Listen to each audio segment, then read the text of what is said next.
Most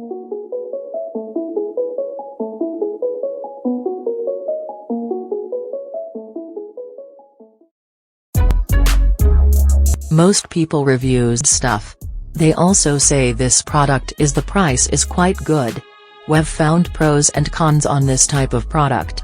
But overall, it's a supreme product and we are well recommend it. When you however want to know more details on this product, so read the reports of those who have already used it. Visit the product detail link in description for an item you wish to buy. Tap add to cart.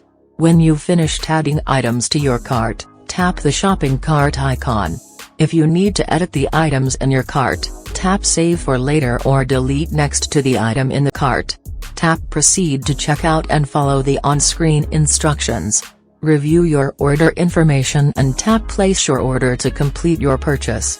You'll see an order confirmation screen when your purchase has been completed.